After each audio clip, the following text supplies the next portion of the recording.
ఆర్థిక వ్యవస్థను పూర్తిగా నిర్మూలించి వారిని అభివృద్ధిలో తీసుకురావడమే లక్ష్యంగా కమిషన్ పనిచేయాలని రాష్ట్ర ఆరోగ్య శాఖ మంత్రి వై సత్యకుమార్ ఆకాంక్షించారు. ప్రస్తుతం జనాభా తగ్గిపోతుందని, జనాభా లెక్కలు దక్షిణాదిన తక్కువగా ఉన్నాయని మంత్రి చెప్పారు. బుధవారం రాష్ట్ర బాలల హక్కుల పరిరక్షణ కమిషన్ చైర్మన్ వేటుకూరు సూర్యనారాయణ రాజుకు కాకినాడలోని గోదావరి కళాక్షేత్రంలో పదవి బాధ్యతలు చేపట్టిన సందర్భంగా అభినందన కార్యక్రమాన్ని ఏర్పాటు చేశారు. ఈ కార్యక్రమానికి ముఖ్య అతిథిగా హాజరైన మంత్రి వై సత్యకుమార్ ఆసక్తికరంగా మాట్లాడారు.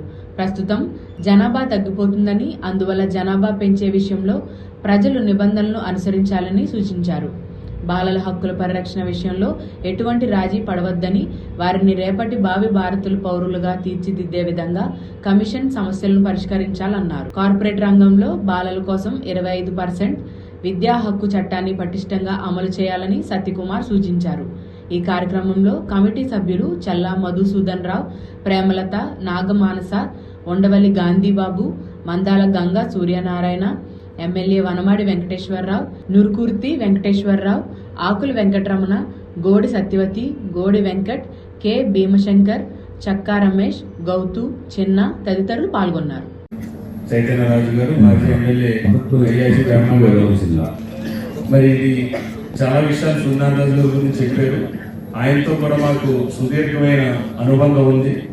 ఆయన బీజేపీ జిల్లా అధ్యక్షులుగా మరి ఆయన సుదీర్ఘకాలం ఉమ్మడి జిల్లాకే పనిచేశారు. మా మమ్మడివారి నియోజకవర్గం నుంచి కూడా ఎమ్మెల్యేగా కూడా పోటీ చేశారు ఆయన 2009లో. మరి ఎంతో కమిట్మెంట్, నిబద్ధత, క్రమశిక్షణ మరి ఎన్ని మూర్తించిన వ్యక్తి సూర్యనారాయణ గారు. పదవి వచ్చినా రాకపోయినా మరి పార్టీ గురించి పనిచేస్తూ సుదీర్ఘకాలం ఆయన సేవలు అందించేది. దాని గుర్తింపుగా ఈరోజు మరి గుర్తింపు రావడం కూడా మనందరి మరి అభిమానం మరి ఆయన సంపాదించుకున్నారు. ఈరోజు మరి బాలల హక్కుల గురించి, అలాగే చైల్డ్ లేబర్, చైల్డ్ మరి మ్యారేజెస్ గురించి కూడా ఈరోజు సమాజంలో కొంత మార్పు వచ్చింది. కేంద్ర రాష్ట్ర ప్రభుత్వాలు ఎన్నో సంస్కరణలు తీసుకొచ్చారు, అయినా కొంత ఇబ్బంది ఉంది. నాకు ఏమాత్రం అనుమానం లేదు, ఈ చైర్మన్ గారి అధ్యక్షతన అలాగే మెంబర్స్ నేను వారి మాటల్లో నేను విన్నాను, చాలా పూర్తి అవగాహన ఉంది వారికి. అంటే ఏం చెయ్యాలి, మన విధులు ఏంటి, బాధ్యతలు ఏంటి, ఇది నాకు ఒక హోదా కాదు, ఇది ఒక బాధ్యత, ఇది సమాజ సేవగా భావిస్తాను, చేస్తామని చెప్పడం ఖచ్చితంగా వారికి మా సపోర్టు మరి ప్రజాప్రతినిధులుగా కానీ మనందరి సపోర్టు ఖచ్చితంగా ఉంటుంది. నా మిత్రులందరికీ కూడా పేరు పేరున ధన్యవాదాలు తెలియజేసుకుంటూ ఉన్నా.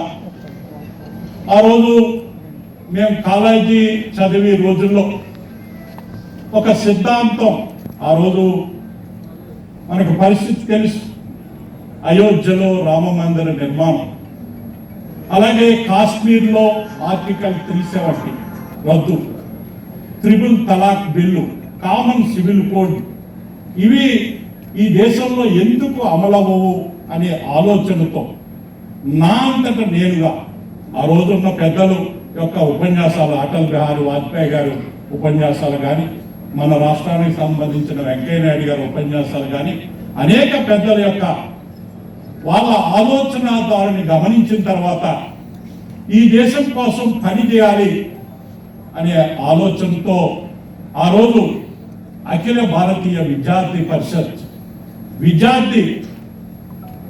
పరిషత్ ఆధ్వర్యంలో నేను ఆ రోజు జాయిన్ అవ్వడం జరిగింది. ఆ తర్వాత అనేక కార్యక్రమాలు నిర్వహించటం, ఆ సమయంలోనే అనేక మంది స్నేహితులు ప్రోత్సాహం, ఆ విధంగా విద్యార్థి రాజకీయాల్లో అందరూ సమన్వయంతో, మా ఎస్కేబిఆర్ కాలేజీలో నేను చదివే సమయంలో ఒక కులం లోపల ఉంటే ఒక కులం బయట ఉండేది, ఏదన్నా కార్యక్రమాలు చేస్తూ ఉంటే.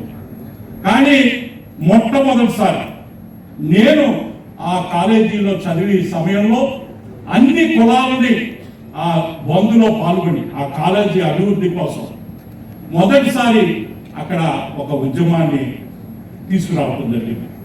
ఆ విధంగా అందరి యొక్క సమన్వయంతో ఈరోజు మేము ఈ స్థాయికి వచ్చామంటే అందరి యొక్క సమన్వయంతో ముందుకు వెళ్ళటం వల్ల ఈరోజు పార్టీలో కానీ విద్యార్థి పరిషత్తులో కానీ ఒక నాయకుడుగా మిగతా వాళ్ళ యొక్క అభిమానాన్ని పొందటం జరిగింది.